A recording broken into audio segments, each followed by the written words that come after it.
खबरों के निष्पक्ष विश्लेषण के लिए सब्सक्राइब करें Jantantra TV and press the bell icon. Never miss any update.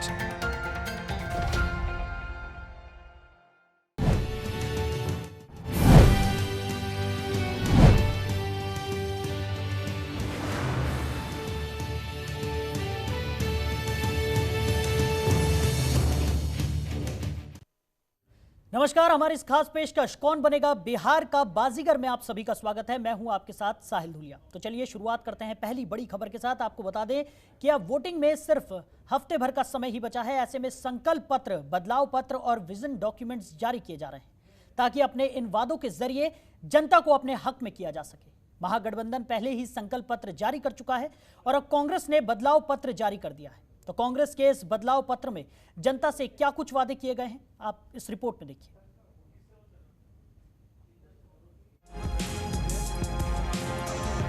Bihar में चुनावी बयार बह रही है, लिहाजा वोटरों को लुभाने के लिए कभी संकल्प पत्र तो कभी बदलाव पत्र जारी किए जा रहे हैं।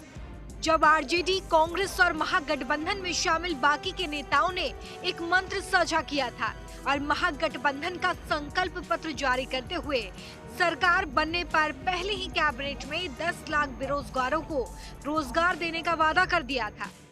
जब कांग्रेस के कई बड़े दिग्गज एक साथ एक मंच पर आए और बिहार की जनता के लिए बदलाव पत्र जारी कर दिया। साथियों, आज बिहार के पहले मुख्यमंत्री, जिनको हम सब प्यार और आदर भाव से श्री बाबू से बुलाते हैं, उनका 133वां जन्म दिवस भी है। और वो व्यक्ति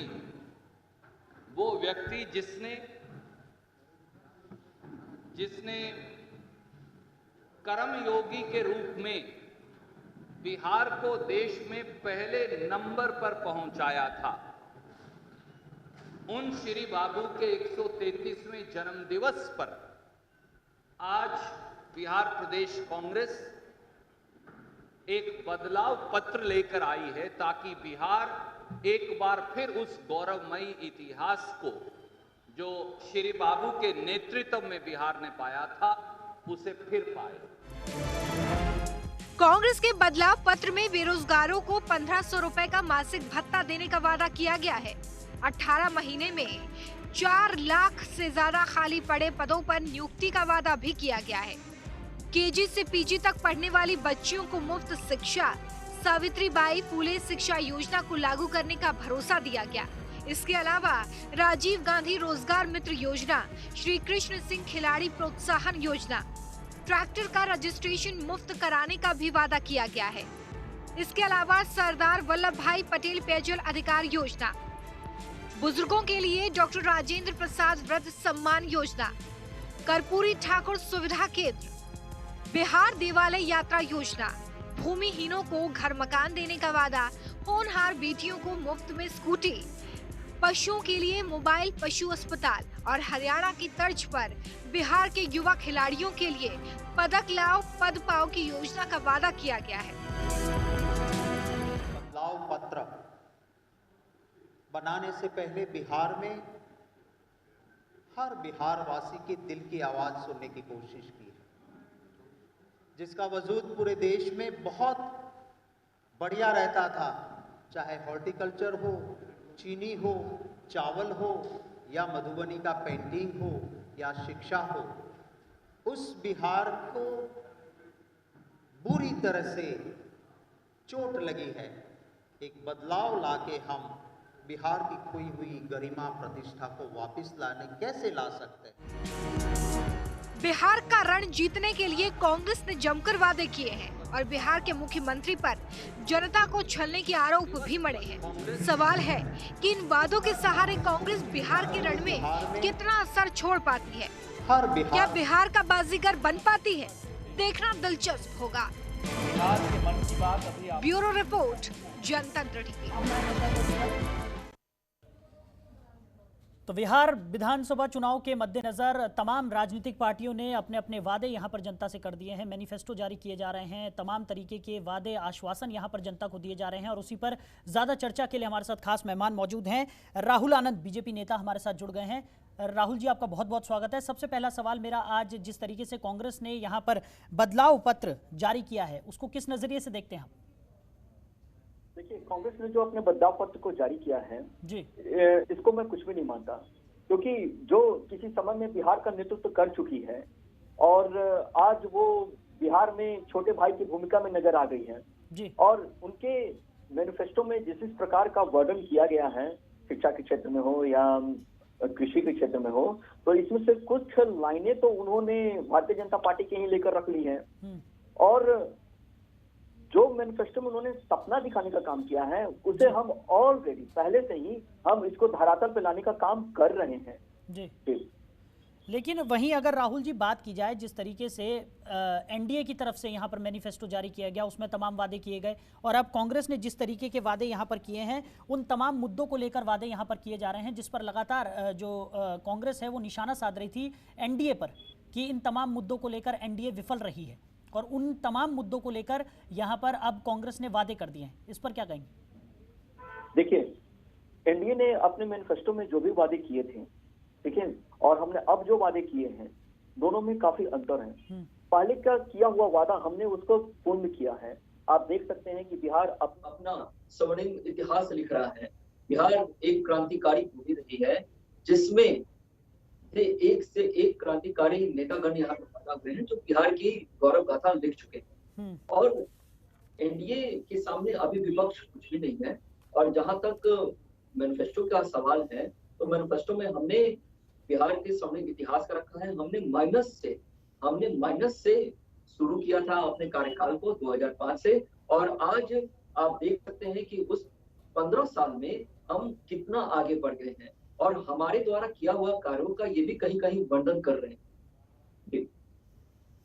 जी, वहीं राहुल आनंद जी, अगर बात की जाए जिस तरीके से अगर एनडीए की बात करें तो एनडीए भी लगातार जो महागठबंधन पर हमलावर होती हुई नजर आ रही थी और अभी भी देखने को मिल रहा है कि कई बार जिस तरीके से अभी रैलियां हो रही हैं, जो स्टार प्रचारक हैं वो चुनावी रैलियां कर रहे हैं, लोगों के बीच जा रहे हैं, अपने कार्यों को लोगों के बीच रख रहे हैं, साथ ही साथ लगातार विपक्ष पर निशाना साध रहे हैं तमाम मुद्दों को लेकर। और पिछले कार्यकाल की अगर बात करें तो उस पर ज़्यादा फोकस यहाँ पर नजर आ रहा है, ना कि अभी के जो कार्यकाल की बात करें। अगर हम देखिए, सबसे पहली बात तो है कि जो महागठबंधन हमारे सामने है उसमें महा जैसी कोई बात नहीं रही। पहली बात, उनके साथ जितने उनके सहयोगी दल थे आज वो एनडीए में शामिल हो चुके। कहीं ना कहीं विश्वास उनका टूटा है, तभी वो भारतीय जनता पार्टी और एनडीए के पास वो आकर सके हैं। दूसरी बात कि हमने विपक्ष आज के समय में वर्गलाने का काम कर रहा है। हमने जो भी वादे किए और जो भी रिपोर्ट कार्ड हमने पेश किया उसको बताने के लिए हम जनता के बीच में गए हैं और जनता का पूरा सहयोग और विश्वास हमें मिल रहा है और आगे भी मिलता रहेगा। और जल्दी ही आप 10 तारीख को देखेंगे कि एनडीए की सरकार पूरे बहुमत के साथ सत्ता में वापस आएगी। जी राहुल जी, वहीं एक बड़ा मुद्दा है बेरोजगारी और लगातार जो विपक्ष है वो हमलावर होता हुआ नजर आ रहा है बेरोजगारी को लेकर। बेरोजगारी दर की अगर बात करें तो 11.9% बेरोजगारी दर है बिहार में, तो उसके लिए किस तरीके का प्लान है? अभी माननीय प्रधानमंत्री जी ने हमारे देश को ही आत्मनिर्भर भारत बनाने का प्रयास कर रहे हैं। उस दिशा में हम निरंतर आगे बढ़ रहे हैं। दूसरी बात कि आत्मनिर्भर भारत तभी बनेगा जब आत्मनिर्भर राज्य बनेंगे, तो उसका आप एक अंश देख सकते हैं बिहार में। अभी बिहार में जो बेरोजगारी का जो दर है वो धीरे धीरे कम हो रहा है। आप बिहार में अभी मैं एक आंकड़ा पढ़ रहा था, उस आंकड़े में इस बात का जिक्र किया गया था कि कितने लोग जो हैं कृषि आधारित, बिहार एक कृषि आधारित राज्य है, इस पे कितने लोग ने अपना रजिस्ट्रेशन कराया है, जिसमें 95% लोग कृषि आधारित उद्योग लगाने के लिए आगे बढ़े हैं। दूसरा कि हमने जो मुद्रा योजना है, मुद्रा योजना में हम खुलकर सामने आए हैं और लोगों को निरंतर आत्मनिर्भर बनाने का प्रयास कर रहे हैं। तीसरा, जो नौकरियां हैं, जो बहाली अभी रुकी हुई है, वो बहाली जैसे नई सरकार का गठन होगा वो बहाली जल्दी ही पूरी हो जाएगी। तो आप देखेंगे कि जो बेरोजगारी का जो सिलसिला का जो ये राग लाप गा रहे हैं वो जल्दी ही कम हो जाएगा जी। और इसमें कोई दो राय नहीं है। जी, अशोक गगन जी जो कि कांग्रेस प्रवक्ता हैं वो भी हमारे साथ चर्चा में शामिल हो गए हैं। अशोक जी आपका बहुत बहुत स्वागत है। सबसे पहला सवाल मेरा आपसे रहेगा कि पहले महागठबंधन ने यहाँ पर घोषणा पत्र जारी किया और अब कांग्रेस ने अलग से बदलाव पत्र जारी कर दिया है, इसकी क्या जरूरत पड़ गई? नमस्कार जी सभी मित्रों को और भी दल से जो आए हुए हैं तो सभी मित्रों को मेरी ओर से बिहार प्रदेश कांग्रेस कमेटी की ओर से नमस्कार जी। अशोक जी को बहुत बहुत बधाई। जो महागठबंधन या कांग्रेस के घोषणा पत्र पर उंगली उठा रहे हैं, क्योंकि भाजपा नीति देश के अंदर में जितनी भी सरकारें हैं वो केवल आंकड़ों पर ही खेला करती है। जी बिहार में भी लगातार भाजपा नीति एनडीए की सरकार 15 साल आंकड़ों पर ही खेली है। पुनः हमारे भाजपा के जो दोस्त हैं वो बिहार में आंकड़ा की बाजीगरी अभी दिखाने की कोशिश कर रहे हैं और हमको लगता है कि आखिरी क्षण पे ये आंकड़ों की ही बाजीगरी करना पसंद करेंगे। आज बाबू सरकत सिंह जी की 133वीं जयंती समारोह का आयोजन पूरे बिहार के विभिन्न जिलों में किया गया है। आज मैं भी एक उनकी आदमकद प्रतिमा का अनावरण किया हूँ पटना जिला में। बाबू सरकत सिंह जी बिहार के पहले मुख्यमंत्री हुआ करते थे और वो 17 साल बिहार के मुख्यमंत्री रहे थे और कांग्रेस पार्टी के थे। उनके जमाना में जितनी भी श्री कृष्ण बाबू के जमाने में जितनी भी इंडस्ट्री खुली, जितने भी इंस्टीट्यूशंस खुले, चाहे हायर एजुकेशन का हो, टेक्निकल एजुकेशन का हो, पावर प्रोजेक्ट्स हो, माइनर इरिगेशन प्रोजेक्ट्स हो, जो भी इंस्टीट्यूशंस खुला उसका देखभाल रख रखाव विगत 15 वर्षों में भाजपा सरकार के द्वारा नहीं हुआ है।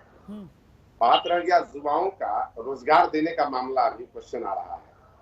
भाई युवाओं को तो आप भूल गए हैं, केवल आप झांसा देने का लगातार कोशिश कर रहे हैं। नहीं अशोक जी वो ठीक है आपकी बात, वो समझ रहे हैं हम, लेकिन मेरा सवाल आप नहीं समझे। मेरा सवाल आपसे ये है कि जब महागठबंधन ने यहाँ पर अपना मैनिफेस्टो जारी कर दिया था तो अब कांग्रेस को ऐसी क्या जरूरत पड़ी कि बदलाव पत्र यहाँ पर जारी करना पड़ा? बदलाव पत्र यह है कि कांग्रेस भी वही बात रख रही है जो हमारा महागठबंधन का घोषणा पत्र है। नहीं उसमें कई वो अलग कुछ विशेष नहीं है, उसमें कई सारे बदलाव यहाँ पर हमें देखने को मिल रहे हैं। कुछ नहीं है, आपको वहाँ समरी मिला होगा, यहाँ डिटेल मिल रहा होगा और कुछ नहीं है। अगर सब कुछ सेम था, अगर जब घोषणा पत्र में जो बातें रखी गई थी वही बातें बदलाव पत्र में भी हैं, तो उसकी जरूरत क्या पड़ी? यही तो मेरा सवाल है आपसे। जरूरत अरे क्या है ना, ये पॉलिटिकल सिस्टम है। अभी कल है, जैसे महागठबंधन के साथ कल हम मंच शेयर किए, आज कांग्रेस के भी नेता है, वो भी अपना पक्ष को और बृहद तरीका से रखे ताकि आखिरी बिहार के जो आखिरी मतदाता हैं उन तक हमारी बातें पहुंच सके, इसलिए हम लोग ये किए हैं। और ये बराबर जिला स्तर पर भी हम लोग करते रहेंगे। पॉलिटिकल सिस्टम आप यहाँ पर करार दे रहे हैं इसे, पॉलिटिकल सिस्टम ये है या पॉलिटिकल स्टंट आपने यहाँ पर किया है ये? क्योंकि अगर घोषणा पत्र आप कह रहे हैं कि बिल्कुल सेम है, घोषणा पत्र और बदलाव पत्र जो है ऑलमोस्ट सेम आप इसे बता रहे हैं, तो जरूरत ही क्या पड़ी इसकी? क्या है ना कि अभी ये प्रचार, चूंकि हम चीजों को प्रचार कैसे नहीं करें। मान ली महागठबंधन का जिस दिन हुआ उसके बाद फिर आज हुआ, फिर हो सकता है कल और होगा जी, फिर अलग अलग हम विधानसभा क्षेत्रों में करेंगे। चलिए राहुल जी कुछ कहना चाह रहे हैं? कर सकते हैं जिससे हमको लगेगा कि हमको लोगों तक पहुंचाना है, तो बाकी कोई हमारे और महागठबंधन में तो दिक्कत तो है नहीं। चलिए अशोक जी, राहुल जी हमारे साथ जुड़े हुए हैं, वो भी कुछ कहना चाह रहे हैं। जी बताइए राहुल जी। देखिए, मैंने आपको अभी थोड़ी देर पहले कहा था कि इसमें महा जैसा कोई बात नहीं है। इन लोगों का आपसी तालमेल अभी तक हुआ ही नहीं है। तेजस्वी जी अपना एजेंडा कुछ और चला रहे हैं, कांग्रेस अपना एजेंडा कुछ और चला रही है। कहीं ना कहीं ये दोनों पार्टियां मिलकर बिहार की आवाम को और जनता को भ्रमित करने का काम कर रही है। क्योंकि अभी जिस प्रकार से हमारे सहयोगी दल के जो नेता हैं जो अपनी बातों को रख रहे थे हमारे समक्ष, तो उसमें इनके बातों में भी इस बात का झलक रहा है कि कहीं ना कहीं इनके में मनमुटाव भी है, जो खुलकर सामने नहीं आ रहा है, इसलिए इन्होंने बदलाव पत्र पेश किया है और अपनी छवि सुधारने का काम किया है। जी जी, राहुल जी इसका भी जवाब लेंगे। अशोक जी आप बने रहिए हमारे साथ, राहुल जी आप बने रहिए हमारे साथ।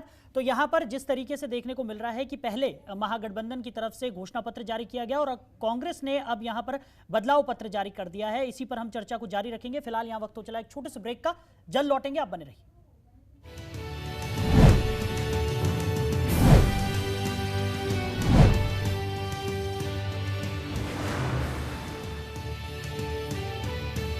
ब्रेक के बाद एक बार फिर से आप सभी का स्वागत है। ब्रेक से पहले भी हम चर्चा कर रहे थे मैनिफेस्टोज को लेकर, जिस तरीके से अलग अलग पार्टियां लोगों से वादे कर रही हैं, लोगों के बीच जाकर अपने आश्वासन यहां पर लोगों के सामने रख रही हैं, उसी को लेकर हम चर्चा कर रहे थे। खास मेहमान हमारे साथ जुड़े हुए हैं। अशोक गगन जी, ब्रेक से पहले जिस तरीके से मैंने आपसे सवाल किया था, हालांकि आपने जो जवाब दिया उससे हम पूरी तरह से संतुष्ट यहाँ पर नहीं है, क्योंकि आपने साफ तौर पर कहा कि किसी भी तरह का कोई बदलाव यहाँ पर नहीं है, ना ही बदलाव पत्र में और जो घोषणा पत्र पहले जारी किया गया था उन दोनों में कोई बदलाव नहीं है।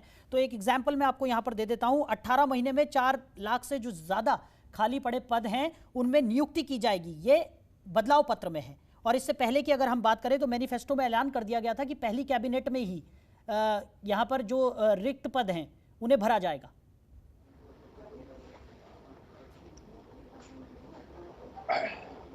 ऐसा है, भाजपा के हमारे साथी राहुल जी ने कहा कि महागठबंधन में तालमेल नहीं है और संबंध अच्छे नहीं है जी। मेरा स्पष्ट कहना है कि आज बिहार की जो वर्तमान राजनीति है उसमें न ताल है न मेल है। माननीय नीतीश कुमार जी और सुशील कुमार मोदी या नरेंद्र मोदी या अमित शाह जी, इनमें न ताल है न मेल है, ये आपको दिख रहा होगा। क्या है कि आंख पर पट्टी ये समझाना चाह रहे हैं कि जनता आंख पर पट्टी बांध रही है, जनता हर चीज देख रही है, सम्मानित मतदाता हर चीज देख रहे हैं।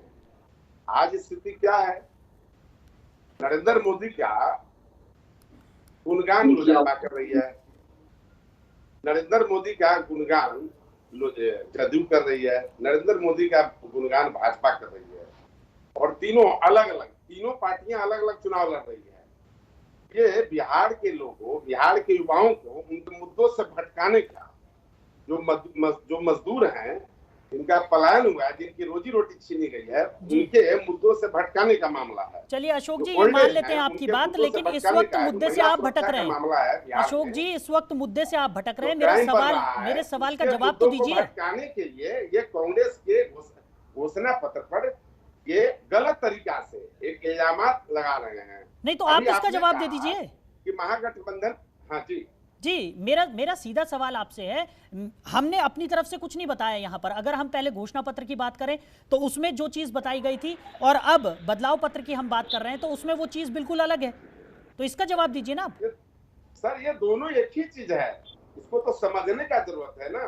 वो मानने के लिए तैयार नहीं है। वहाँ महागठबंधन की मैनिफेस्टो में कहा गया कि हम पहली कैबिनेट में करेंगे, ठीक है।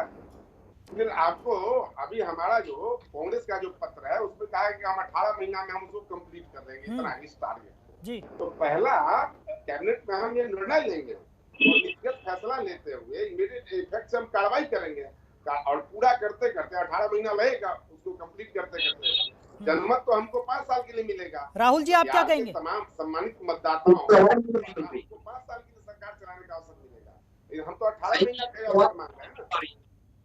चलिए राहुल जी से प्रतिक्रिया ले लेते हैं। राहुल जी, 15 साल में नहीं किया, मैं उसको 18 महीने में पूरा करूंगा। मुझे नहीं मिल रही है शायद इसको कहना है जी। राहुल जी, जिस तरीके से यहाँ पर अशोक जी ये कह रहे हैं कि ना ही बदलाव पत्र में और घोषणा पत्र में जो भी वादे यहाँ पर किए गए हैं वो दोनों ही वादे एक जैसे हैं, उनमें किसी भी तरह का कोई डिफरेंस है ही नहीं। मैं बताऊंगा कि तो फिर इसकी आवश्यकता क्यों पड़ गई, इनको आवश्यकता क्यों पड़ गई इसकी। सबसे पहला सवाल ये पूछना चाहिए कि ये बदलाव पत्र की आवश्यकता ये सवाल तो मैं भी पूछ चुका हूँ, लेकिन ये दोनों है जी। हाँ, अगर ये दोनों है तो या तो इनका जो मैनिफेस्टो जो बना है, इनका जो बदलाव पत्र बना है, तेजस्वी यादव जी से इस पर बात नहीं हुई होगी, ठीक, या आपसी कोई सहमति नहीं बनी होगी। बाद में इन्हें कुछ पता चला होगा कि घोषणा पत्र में ये चीज छूटा है तो मैं इसको जोड़ूं, तेजस्वी जी इस पे राजी नहीं हुए होंगे। तो इन्होंने जो आज अपना बदलाव पत्र डाला है, इसका मतलब ही है कि ये तेजस्वी की घोषणा पत्र को नहीं मानना चाहते हैं, ये अपना खुद का कराना चाहते हैं। तो कहीं ना चलिए कहीं समय इनका की आपस जी राहुल जी, समय की कमी है हमारे पास। राहुल जी और अशोक जी हमारे साथ जुड़ने के लिए आपका बहुत बहुत शुक्रिया। तो साफ तौर पर जिस तरीके से यहाँ पर अलग अलग तरीके की घोषणाएं यहाँ पर जनता के सामने की जा रही हैं, अलग अलग तरीके से जनता को लुभाने की कोशिश यहाँ पर की जा रही है, बिहार के रण में जनता की क्या सोच है ये तो आने वाला वक्त ही बताएगा।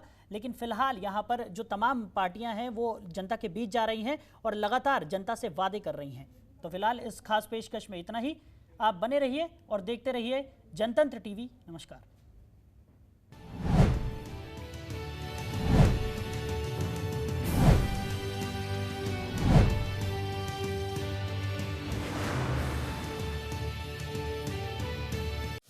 खबरों के निष्पक्ष विश्लेषण के लिए सब्सक्राइब करें Jantantra TV and press the bell icon. Never miss any update.